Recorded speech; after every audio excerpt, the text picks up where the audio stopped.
Olá, caro aluno, tudo bem? A gente está agora na terceira semana de estudos. A gente está chegando ao término da parte de estatística, a parte que compete à estatística descritiva. E esse fechamento desse conteúdo vem com a elaboração dos itens, dentro do conteúdo estatístico. O que eu vou ensinar vocês aqui agora é um estudo de casos discretos, dados discretos, e um estudo de casos de dados contínuos, onde eu vou mostrar para vocês como é que a gente monta a tabela, como é que se determina médias, como é que se determina cada um dos tipos de frequências, os desvios simples, quadráticos, médios, o desvio padrão e a variância. No segundo estudo de caso, eu também vou ensinar vocês como é que funciona o histograma. A gente vai montar um histograma a partir de agora. Agora a gente vai começar a fazer o estudo de caso. Vamos dar uma olhadinha então nesse material.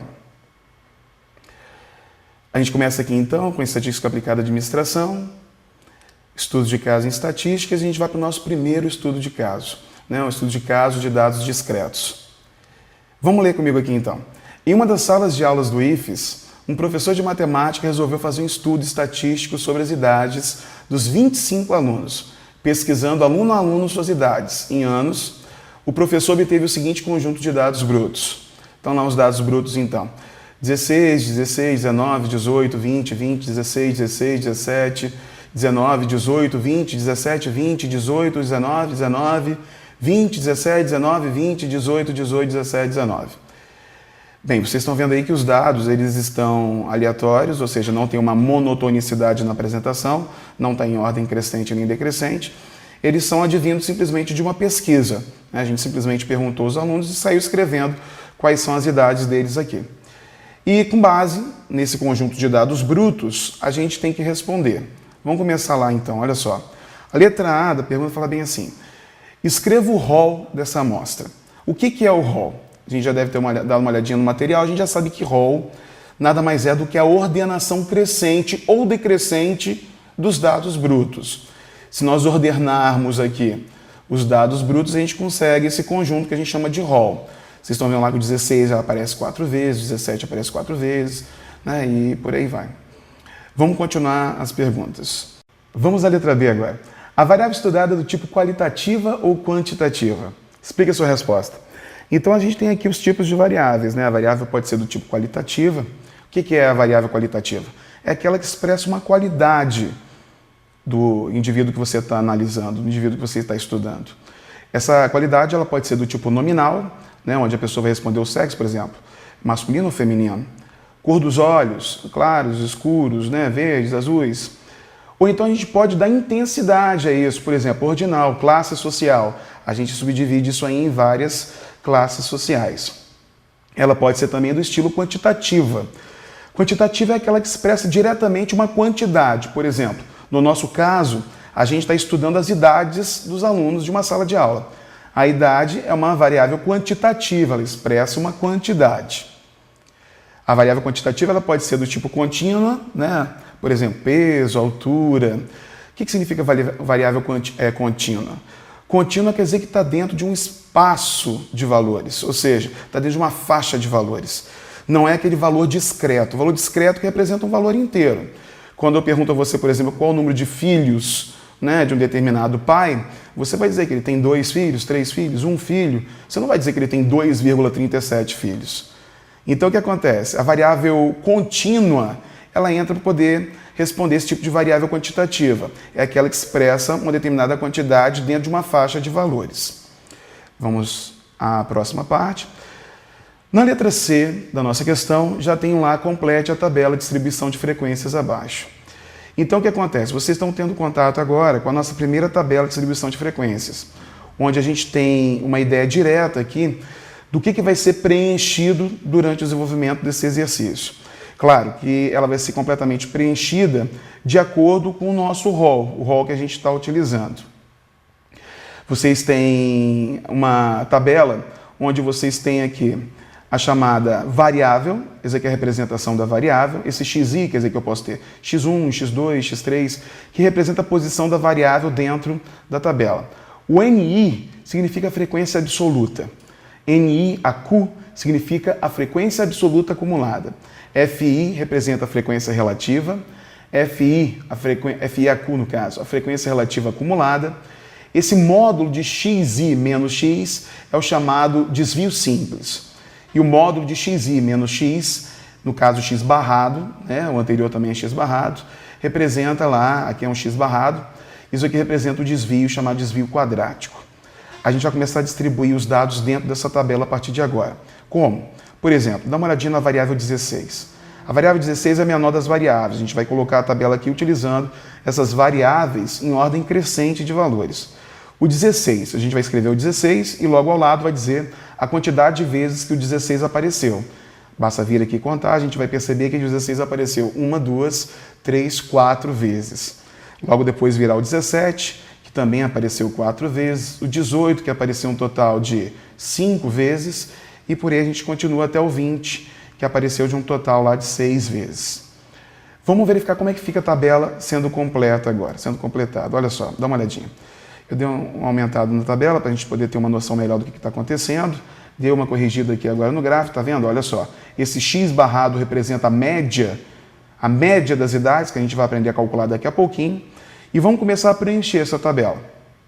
Olha lá. Sim, vamos agora representar. O que eu estava conversando com vocês então, né? O 16 ele apareceu quantas vezes? 4 vezes. O 17, se a gente vier aqui contar, ele apareceu também 4 vezes. O 18, a gente vai contar aqui, olha, ele apareceu um total de 5 vezes. 1, 2, 3, 4, 5 vezes. O 19, 6 vezes e o 20, 6 vezes. Claro, a gente já sabia que na sala tinha 25 pessoas, 25 alunos, então se nós contarmos aqui a frequência absoluta, 4, 4, 8, com 5, 13, 19, com 6, 25, dá um total de 25 pessoas, de 25 idades representadas. O que significa frequência acumulada? Frequência acumulada nada mais é do que você ir acumulando as frequências absolutas de cada uma das variáveis. Pode ver que até 16 anos nós temos 4 idades. Então são 4 idades até a idade de 16 anos. 17 anos. Até a idade de 17 anos, nós temos lá 4 mais 4, dá um total de 8. Então são 8 idades, 8 variáveis que apareceram até a idade de 17 anos. A 18, se nós somarmos 4 com 4, 8, com mais 5, 13. Então são 13 elementos, 13 variáveis até os 18 anos.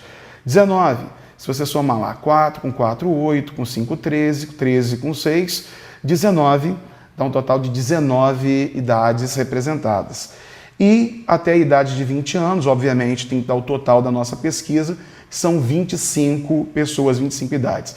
Perceba você que, para fator de correção, de verificação, esse número tem que bater com esse, né? Você tem que fechar realmente o total representado. Vamos falar agora o que é a frequência relativa. A frequência relativa, ela representa a divisão da quantidade de cada uma das variáveis em relação ao total de elementos que a gente tem dentro do nosso rol, dentro da nossa pesquisa. Pode ver que a frequência relativa da variável 16 anos são 4 elementos de um total de 25. 4 de um total de 25 representa um total de 0,16, que quer dizer 16%. O que significa isso? Que 16% dos alunos daquela sala têm a idade de 16 anos. Se você der uma olhada na idade de 17 anos, também são 4 elementos, são 4 pessoas que têm idade de 17 anos. 4 de um total de 25 também gera o valor 16%. Então, 16% da sala tem a idade de 17 anos. Assim como, se eu fizer 5 dividido por 25, eu vou ter 20%. 20% da sala tem idade de 18 anos. 24% da sala, que é obtido dividido o 6 pelo 25, só um minutinho, o 6 pelo 25, então a gente tem lá um total de 24%. E também a idade de 20 anos, que tem 24% representado. Se a gente somar o total da coluna das frequências relativas, tem que dar o todo em porcentagem, e a gente sabe que o todo em porcentagem representa 100%. A frequência acumulada tem exatamente o mesmo teor da frequência absoluta acumulada. Como é que funciona? A gente vai acumulando as frequências até aquele momento. Por exemplo, até a idade de 16 anos, 16% de toda a nossa pesquisa apresenta a idade de 16 anos. Até a idade de 17 anos, 32% do nosso rol. 52% do nosso rol apresenta lá o quê? Até a idade de 18 anos. E esses valores são obtidos agregando-se às frequências relativas. Por exemplo, a frequência do 4, no caso do 16, vai ser simplesmente 16 porque não tem ninguém acima dele. A frequência do 17, a frequência relativa acumulada do 17, até o 17, né? Vai ser o quê? Vai ser 16 mais 16, gerando um total de 32%. E a gente vai agregando. 32 mais, olha só, 32 mais 20, 52%. 52% mais 24, 76%. 76% mais 24, que gera o todo, né, o total em porcentagem, que é 100%. Claro, né? Até a idade de 20 anos, nós temos toda a nossa pesquisa, todo o nosso rol. E esse valor, como fator de comparação e de verificação, ele tem que bater com todo, né, o total aqui da nossa frequência relativa. O que a gente aprendeu inicialmente aqui foram as frequências, né? A frequência, então, absoluta, a frequência absoluta acumulada, a chamada frequência relativa e a frequência relativa acumulada. O que a gente vai aprender agora é o cálculo da média. Se vocês voltarem ao slide anterior, vocês vão ver que para a gente continuar a nossa tabela, a gente precisa conhecer esse cara. E esse cara é justamente a média dessas idades. Vamos lá, vamos aprender a calcular essa média. Como é que funciona a média aritmética? A média aritmética nada mais é do que o somatório de todos os itens envolvidos, de todos os elementos envolvidos, dividido pelo total de elementos que a gente dividiu.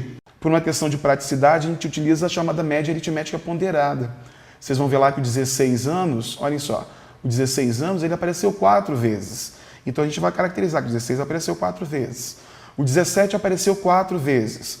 O 18 apareceu 5 vezes. O 19 apareceu 6 vezes. O 20 apareceu 6 vezes. Se nós somarmos esse total, a gente vai conseguir o total de 456, dividido pelo número total de elementos que a gente somou. São 25 elementos. Ao dividir, a gente descobre de qual o valor, ou seja, qual o valor da média de idades dessa nossa pesquisa. A média de idade está em 18,24 anos. Então quer dizer que a nossa sala de aula, com 25 pessoas, tem em média 18,24 anos. A partir desse momento, a gente pode voltar a tabela de distribuição de frequências e completar a tabela, começando a representar agora o chamado desvio simples. O que é o desvio simples? O desvio simples é o módulo da variável subtraído da média. O que significa isso? É o quão longe da média está cada variável. Por exemplo, a variável de 16 anos está quanto distante da média, que era 18,24? Bem, 16 menos 18,24 está dando 2,24 negativo. Só que o módulo tem esse papel, né? Módulos são representados por essas barrinhas simples que vocês estão vendo aqui. Ele faz com que os números fiquem necessariamente positivos, ou zero. Por exemplo, a idade de 17 anos está quanto distante da média, que é 18,24? 1,24, né? 17 menos 18,24 é igual a 1,24. É interessante comentar com vocês que no dia da prova de vocês vão ter o acesso à calculadora.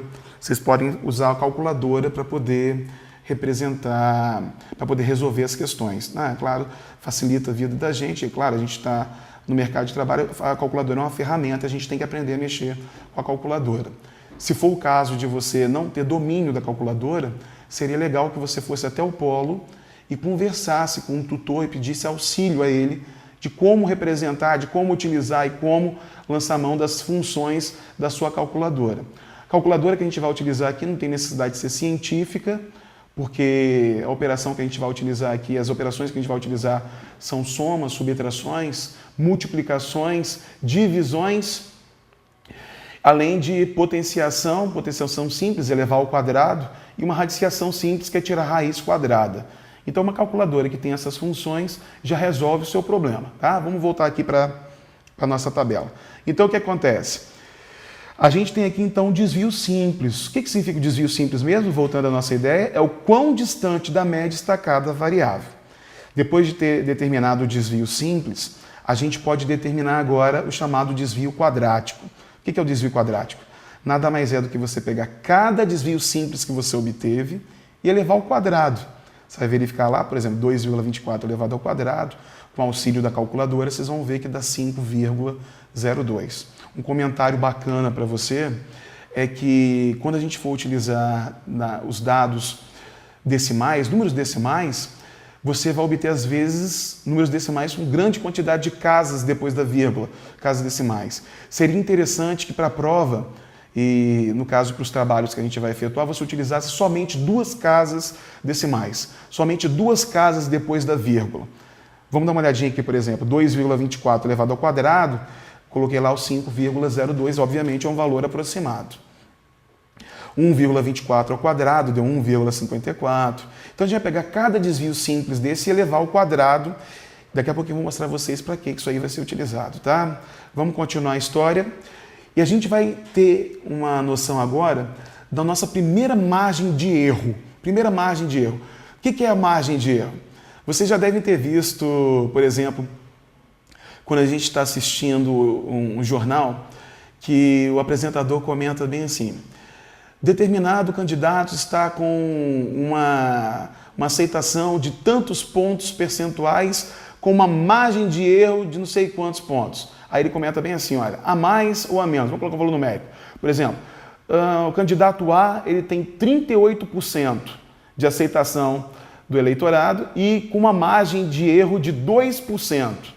Ou seja, para mais ou para menos. Essa margem de erro que você está vendo aí, ela é calculada através desse processo que eu vou mostrar agora a vocês. No caso, é você. Você vai verificar comigo aqui o chamado desvio médio, que é a primeira medida de margem de erro que a gente vai apresentar. Eu coloquei aqui a definição formal dele, interessante, né? Apresentei 2 somatórios. No entanto, o que é o desvio médio? Nada mais é do que a média aritmética dos desvios simples.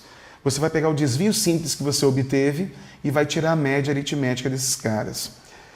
Uma observação a você seria o seguinte, que é super normal o camarada entender, o aluno entender que é para tirar a média aritmética dos desvios simples, vir aqui na tabela e simplesmente pegar cada desvio, somar e dividir pelo número de desvios que você achou. Por exemplo, ele viria aqui, o aluno que erraria essa questão, pegaria lá o 2,24, somaria com 1,24, somaria o 0,24, somaria o 0,76 a 1,76 e dividiria por quanto? Por 5. Errou a questão. Por que ele errou a questão? Porque a gente tem que entender que esse desvio que está sendo analisado aqui, por exemplo, o desvio 2,24. O desvio 2,24 é o desvio da variável 16. E a gente tem que entender que a variável 16 apareceu quantas vezes? 4 vezes. Então esse 2,24 ele tem que ser caracterizado 4 vezes. Por isso que eu faço lá 2,24 vezes 4. Por exemplo, 1,24 é da variável 17, que apareceu quantas vezes? 4 vezes. Então 1,24 vezes 4. 0,24 vezes 5, 0,76 vezes 6, e a gente vai completando aqui a nossa média aritmética, 1,76 vezes 6, dividido pelo número total de elementos que a gente somou. Claro, se são 25 variáveis, a gente vai ter que ter um total de 25 desvios. Esse desvio médio deu lá 1,21 ano. Esse 1,21 ano que vocês estão vendo aqui é a nossa margem de erro. O que acontece? Nessa pesquisa que a gente está analisando, esse estudo de caso que a gente está analisando, está dizendo que a média de idades desses 25 alunos está em torno de 18,24, com uma margem de erro de 1,21 ano. O que significa isso aí? Que a maioria das pessoas que estão dentro dessa sala de aula tem idade variando entre 18,24 menos 1,21, né? Por isso que a gente coloca para menos ou para mais ou para menos. Ou seja, está variando entre 17,3 e 19,45 anos. Então, vocês tiveram contato agora com a nossa primeira margem de erro, que é o chamado desvio médio. No entanto, o desvio médio ele não é o desvio mais utilizado em pesquisas, por exemplo, com pesquisa de Ibope. A pesquisa do Ibope ele utiliza o desvio padrão. E para a gente chegar até o desvio padrão, a gente tem que conhecer o que a gente chama de variância. O que é a variância? Variância é a média aritmética dos desvios quadráticos. Então, o que você fez com o desvio médio, utilizando o desvio simples, a gente vai fazer agora com os desvios quadráticos, determinando lá o valor da variância. Por exemplo, nesse caso 1 que a gente está analisando, a variância vai ser a média aritmética dos desvios quadráticos. A gente não pode esquecer nunca de verificar a quantidade de vezes que cada desvio quadrático apareceu. Por exemplo, o desvio 5,02 ele apareceu quantas vezes? 16 vezes. Então, olha lá, o 5,02 apareceu 4 vezes 16, é a variável que corresponde a esse desvio quadrático 5,02.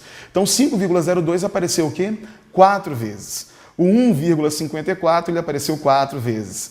O 0,06 apareceu um total de 5 vezes. O 0,58 ele apareceu 6 vezes. E o 3,10 apareceu o quê? 6 vezes. Isso de um total de 25 elementos analisados. A nossa variância, ela vale 48,62, que é o somatório desses caras, dividido por 25, o que gera 1,94 ano ao quadrado. Presta atenção que realmente aqui a unidade tem que ser elevada ao quadrado, devido ao fato que a gente está lidando com quem? Com essas medidas elevadas ao quadrado. Então, se isso aqui era ano, quando eu elevei ao quadrado, ficou ano ao quadrado. Certo? O que é a variância? A variância é um insumo para que a gente determine o que é o desvio padrão. Vamos dar uma olhadinha na próxima tela. Olha só, a gente vai aprender agora a calcular o desvio padrão, que é a margem de erro mais utilizada em pesquisas estatísticas. Inclusive, no seminário integrador que vocês vão fazer, eu gostaria muito que vocês utilizassem o desvio padrão como base de estudo científico, certo? Como é que funciona o desvio padrão? O desvio padrão, na verdade, é a parte mais simples da história. Você até agora já carregou toda a pedra e agora você vai ter aquele refresco, porque o desvio padrão nada mais é do que a raiz quadrada da variância. Então, depois de você ter calculado a variância, volta lá naquela tela anterior, você vai ver lá, olha, a variância vale quanto? 1,94. O desvio padrão nada mais é do que quem? A raiz quadrada da variância, tá vendo lá? Então, a raiz quadrada da variância aqui, a raiz quadrada de 1,94 ano ao quadrado, está dando 1,39 anos. Então, esse caso que a gente está analisando aqui agora, ele me dá uma outra base para a minha pesquisa, onde a gente continua com a mesma média, obviamente, 18,24 anos, só que agora a gente deu uma aumentada na faixa de valores que integram lá a nossa pesquisa. Nossa margem de erro agora é maior. Gostaria que vocês percebessem que quando a gente utilizou o desvio médio, volta no desvio médio, nosso desvio, a nossa margem de erro era de 1,21 ano. Quando a gente chega aqui no desvio padrão, esse valor aumentou para 1,39. O que isso faz com que a gente, o que faz com que a gente tenha aqui agora? Faz com que a gente tenha uma margem de erro maior. Faz com que a gente insira uma maior quantidade de elementos dentro da nossa pesquisa. Anteriormente, essa faixa de valores variava entre 18,24 menos 1,21 e 18,24 mais 1,21, quando nós usávamos o desvio médio. Agora a gente está usando o desvio padrão, essa faixa aumentou de 16,85 até quanto? 19,63. Uma fase de verificação é que o desvio padrão vai ser sempre maior do que o desvio médio. Bem, a gente acabou de verificar agora o desvio padrão. Vou comentar com vocês sobre a moda e a mediana. Vamos falar inicialmente sobre a moda. O que é a moda? A moda é a variável que aparece mais vezes numa determinada pesquisa. Nesse caso aqui, vocês vão ver que a variável 19 e a variável 20, ambas elas apareceram mais vezes em relação a toda a nossa distribuição. Quando a distribuição possui mais de uma moda, ela é chamada de bimodal. Ela tem duas modas. Então a moda aqui é o 19, no caso as modas são o 19 e o 20. Agora a gente começa o cálculo da mediana. Então o que é a mediana? A mediana é o termo central de uma distribuição. Na verdade, você vai pegar o rol e vai verificar qual é o termo do meio desse rol. No nosso exemplo aqui, vocês estão vendo que a gente tem um total de 25 elementos, são 12 elementos antes do 18 e 12 elementos depois do 18. O 18 é o termo central, ele é chamado de mediana. Pessoal, a gente vai fazer um comentário rápido agora sobre os dados contínuos, porque, na verdade, o que vai diferir um do outro serão poucos detalhes. Então, para não ficar demorado, a gente vai bater um papo, eu vou colocar quais são as diferenças entre um e o outro. Vamos para o nosso segundo caso, que são os dados agrupados em classes. Vocês vão vendo aqui agora que já é apresentado uma forma diferente a vocês. Vamos dar uma lidinha nesse problema. Observe a tabela de distribuição das idades dos pais dos alunos de uma escola localizada em Guarapari. Aí tem aqui as idades em anos e o número de pais. A partir dos dados da tabela, acima faço o que se pede. Vocês vão observar que aqui os dados eles são oferecidos em classes. Dados oferecidos em classe quer dizer o seguinte, são 17 pais, dá uma olhadinha nesse exemplo aqui, são 17 pais que tem idade entre 35 e 45 anos, sendo que 35 está incluído nessa faixa, por isso essa barrinha dizendo que o 35 está incluído nessa classe, e o 45 não.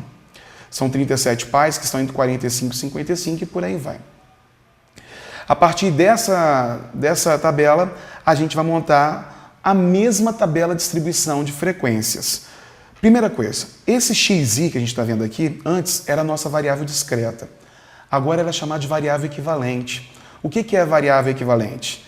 A variável equivalente é a média aritmética, olha só, é a média aritmética dos extremos de cada uma dessas classes. Por exemplo, a primeira variável que vai aparecer aqui vai ser o 35 mais o 45 dividido por 2, que vai dar 40. Então, em vez de trabalharmos com essas classes, nós iremos trabalhar o quê? Nós iremos trabalhar diretamente com os pontos médios de cada uma dessas classes. Então, por exemplo, a segunda classe, 45 mais 55 dividido por 2 seria 50. Então, em vez de utilizar essa classe, a gente vai utilizar o número o quê? O número 50. A mesma coisa para as outras classes. Completando essa tabela, a gente verifica o seguinte. A gente verifica que a idade de 40 anos, que substitui a primeira classe, apareceu 17 vezes. A idade de 50 anos, 37 vezes. E a partir daí a gente pode montar todo o nosso processo de desenvolvimento das frequências que a gente aprendeu anteriormente. Eu gostaria que vocês pegassem esse material e analisassem parte a parte, com mais tempo, cada um desses valores. Como é que funciona o cálculo da média aqui agora? Do mesmo jeitinho que a gente calculava os dados discretos, porque, na verdade, a transformação entre classe e a variável equivalente da classe nada mais é do que você passar de dados contínuos para dados discretos. E a partir de então você pode fazer todo o trabalho que você fez anteriormente. Pode ver lá que eu substituí a primeira classe por 40. E é ela que vai entrar na conta aqui, olha só. 40 vezes 17. A segunda classe eu substituo pelo 50, então 50 vezes 37. E o cálculo é feito do mesmo modo que foram feitos os dados discretos. Vocês vão ver que nesse caso aqui a gente tem lá uma média de 58,7 anos. Nesse caso aqui a gente está lidando com as idades dos pais dos alunos. Vamos continuar. A partir desse momento a gente pode montar normalmente a nossa tabela, explicitando o que é o desvio simples e o desvio quadrático. São os mesmos cálculos apresentados nos dados discretos. Podem ver lá que a tabela é exatamente a mesma. A única coisa que iria diferir, no caso, era a variável, que lá você captava direto dos dados brutos, e aqui você acha o quê? Através da média aritmética dos extremos de cada uma das classes. Montamos a nossa tabela. Vocês podem observar que a gente pode calcular agora o desvio médio. O desvio médio é calculado exatamente da mesma forma, é a média aritmética dos desvios simples. A gente teve lá um desvio médio de 12,8 anos. A variância, que é calculada através da média aritmética dos desvios quadráticos, calculada exatamente da mesma forma que foram feitos os cálculos dos dados discretos.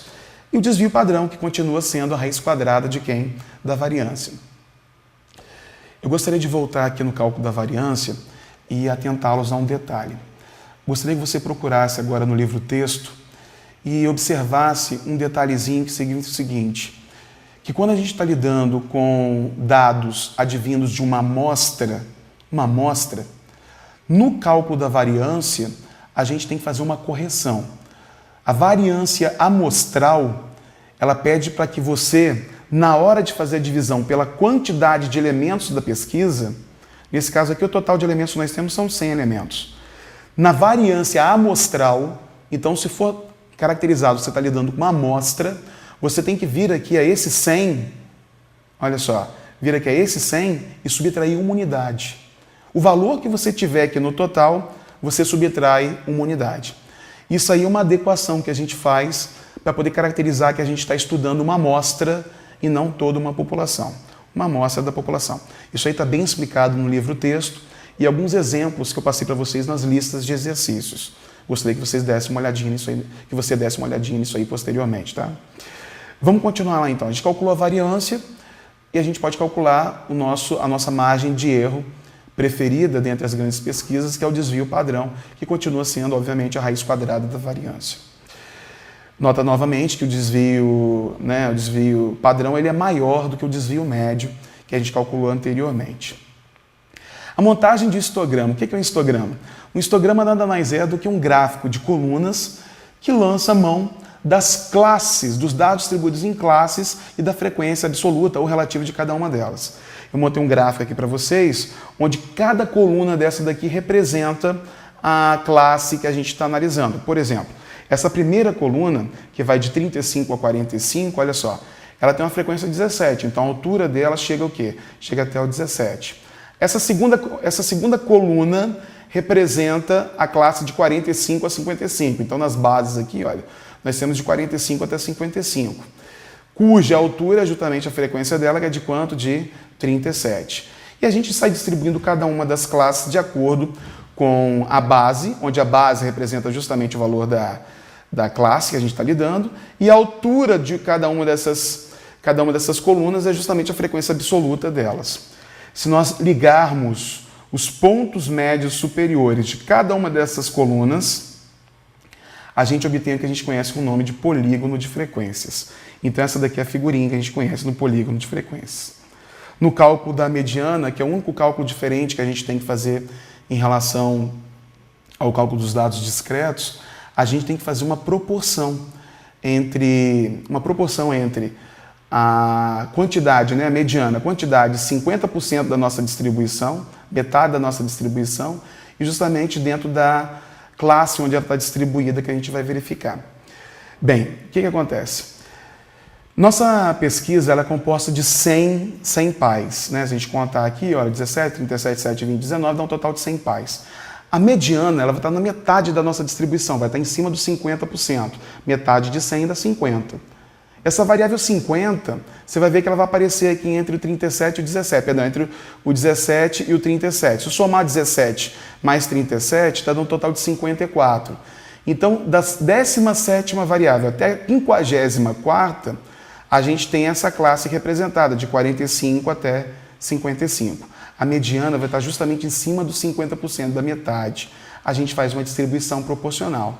De 17 até 50 nós temos 10, de 17 até 54 nós temos 37. De 45 até a mediana nós vamos ter mediana menos 45, de 45 até 55 nós temos 33. E aí a gente faz uma distribuição proporcional, a gente monta uma proporção. A gente diz então que 10, né, a base menor está para a base maior que a 37, 10 está para 37, assim como a base menor está para a base maior, mediana menos 45 está para quem? Para 33. Se nós multiplicarmos em cruz isso daqui, 37 vezes mediana dá 37 mediana, 37 vezes menos 45 dá menos 1.665, e 10 vezes 33, 330. Resolvendo isso, nós descobrimos que a mediana é igual a 53,92. Então, o único cálculo diferente que nós temos é justamente o cálculo da mediana, que também gostaria que você buscasse agora o seu livro didático, seu livro texto, e desse uma olhadinha novamente nessa parte. A última parte da nossa aula é sobre a moda, aqui não tem mistério. Em vez de determinarmos o valor da moda, a gente tem a classe modal. Classe modal é aquela classe que tem a maior frequência absoluta, no caso aqui é a classe de 45 a 55, que apresenta a maior frequência, que é o 37. Então, no nosso caso aqui, a classe modal é de 45 até 55.